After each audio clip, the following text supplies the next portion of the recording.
Hello dears, మీ busy time నుండి few minutes మాకు కూడా ఇవ్వండి కదా. ఎగ్తో ఎప్పుడు చేసేలా కాకుండా ఇలా ట్రై చేసి చూడండి, చాలా బాగుంటుంది. ఏంటి యోక్స్ వేసి కొత్తిమీర వేసి ఇలా చెప్తుంది అనుకుంటున్నారా? సో చూడండి, వీడియోని స్కిప్ చేయకుండా చివరి వరకు చూడడానికి అయితే ట్రై చేయండి. ఇది సూపర్ అయిన రెసిపీ అనమాట. బ్రేక్ఫాస్ట్లోకి అయినా అండ్ కర్రీలా కూడా చాలా చాలా బాగుంటుంది. తప్పకుండా ఇది ఒక్కసారైనా ట్రై చేసి చూడండి. ఏం లేదు, చాలా సింపుల్ రెసిపీ అనమాట. ఈ ఎగ్ యోక్స్ని అండ్ కొత్తిమీరని కలిపి మిక్సీ జార్లో వేసేసి మిక్సీ కొట్టేసేయండి.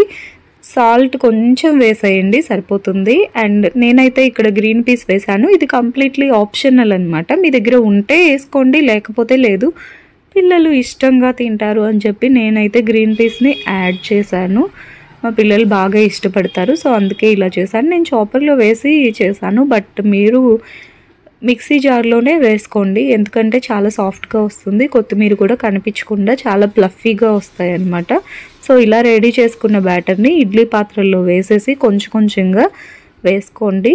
ఎందుకంటే ఇది పిండిలా థిక్గా ఉండదు, లైట్గా ఉంటుంది కాబట్టి ఒలికిపోయే ఛాన్స్ ఉంటుంది. అలా పోకుండా జాగ్రత్తగా నిండా ఫిల్ చేసేయకుండా హాఫ్ అంటే కొంచెం ఖాళీ ఉండేలాగా వేసేసుకొని స్టీమ్ అయితే పెట్టేసుకోండి.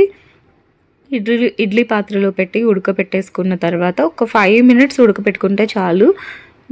హై టు మీడియం ఫ్లేమ్లో పెట్టుకొని కుక్ చేసేసుకోండి. 5 మినిట్స్లో రెడీ అయిపోతాయి. ఇవి టేస్ట్ ఉంటాయి. ఏముంది, మిక్సీ వేసి వేయడమే కదా, సూపర్ టేస్ట్ అయితే ఉంటాయి. ఏమి మీ దగ్గర పిండి అలా బ్యాటర్స్ ఏమీ లేనప్పుడు ఇది రెడీ చేసుకోవచ్చు. బ్రేక్ఫాస్ట్కి సూపర్ టేస్ట్ అయితే ఉంటుంది. ఏ చట్నీతో అయినా తినచ్చు. ఏం వేసుకొని అయినా, కర్రీ ఆర్ వాట్ ఎవర్ ఏముంటే అది వేసుకొని తినొచ్చు. చాలా చాలా టేస్టీగా అయితే ఉంటుంది. సో అలా బ్రేక్ఫాస్ట్ని కవర్ చేస్తుంది. అండ్ అలాగే పులుసు పెట్టుకొని తింటే ఉంటుంది చూడండి, పుల్లగా కారం కారంగా టేస్ట్ అయితే సూపర్గా ఉంటుంది అనమాట. ఆ ఫ్లేవరు చాలా బాగుంటుంది. తప్పకుండా ఒక్కసారైనా ట్రై చేసి చూడండి. నేను గ్రేవీ కోసం అని చెప్పేసి పోపు గింజల్ని వేసేసాను. ఆవాలు, జీలకర్ర, మినపప్పు, శనగపప్పు వేసేసి అవి కొంచెం ఫ్రై అయిన తర్వాత వెల్లుల్లిపాయలు పొట్టు తీసి వేసేసుకున్నాను అనమాట. అవి కూడా అయిన తర్వాత కరివేపాకు వేసాను. కరివేపాకు చిటపట్లు ఆడిన తర్వాత కొంచెం ఒక మీడియం సైజు ఉల్లిపాయని కట్ చేసినటువంటి ముక్కలను అయితే కలిపేస్తున్నాను. అవి కూడా వేసి ఫ్రై అయిన తర్వాత ఒక మీడియం సైజ్ టొమాటో తరుగు వేసుకోవాలి. ఎప్పుడైనా ఒక విషయం గుర్తుపెట్టుకోండి, ఆనియన్స్ మరీ బ్రౌన్ కలర్లో వచ్చేలాగా ఫ్రై చేసుకోకండి. ఎందుకంటే అలా వస్తే టేస్ట్ బాగుంటుందేమో కానీ హెల్త్కి అయితే అస్సలు మంచిది కాదు. మీ గట్ హెల్త్ పాడవుతుంది. ఆనియన్ ఆయిల్ అంతా ఫుల్గా పీల్ చేసుకొని మీ పొట్టు లోపల రిలీజ్ చేసేస్తుంది. సో మీకు గ్యాస్ట్రైటిస్ ప్రాబ్లమ్స్ ఇలాంటివి చాలా రకాలు వచ్చేస్తూ ఉంటాయి.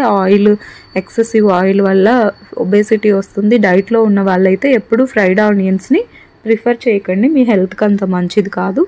అండ్ ఇక్కడ నేను బ్రింజల్ పీసెస్ కూడా యాడ్ చేసేసాను. అండ్ గ్రీన్ పీస్ కూడా ఒక గుప్పెడు వేసేసుకున్నాను. బికాస్ పిల్లలకి ఇష్టం కాబట్టి. బ్రింజల్తో గ్రీన్ పీసెస్ చాలా టేస్టీగా ఉంటాయి. ఎప్పుడైనా ట్రై చేసి చూడండి. ఇలా వేసేసి ఒక మూత పెట్టేసి ఒక 5 to 10 మినిట్స్ ఉడకపెట్టేసుకోండి. అండ్ అలాగే కొంచెం దగ్గర పడిన తర్వాత ఉప్పు, కారం, పసుపు అన్నీ వేసేసుకొని కొంచెం ఒక నిమ్మపండు అంత చింతపండు నుండి రసం తీసేసి వేసేసేయండి. అలా వేసేసి, ఎందుకంటే చింతపండు రసం వంకాయలో వేయరు కదా అని మీరు అనుకోవచ్చు, బట్ ఇది ఈ ఎగ్స్ వేసుకుంటున్నాం కాబట్టి పులుపు ఉంటే కారం కారంగా పుల్లగా తగులుతూ కూర టేస్ట్ చాలా అంటే చాలా బాగుంటుంది. కూర అంతా రెడీ అయిన తర్వాత లాస్ట్లో మనం రెడీ చేసి పెట్టుకున్న ఎగ్ని పైన వేసేసి అవి ఏం చేస్తాయంటే ఆ జ్యూస్ అంతా పీల్చుకుంటాయి అన్నమాట లోపలికి. ఆ జ్యూస్ని పీల్చుకొని మనం తింటుంటే వాటి టేస్ట్ ఉంటుంది చూడండి, నోట్లో ఎంత బాగుంటుందంటే చాలా చాలా బాగుంటుంది.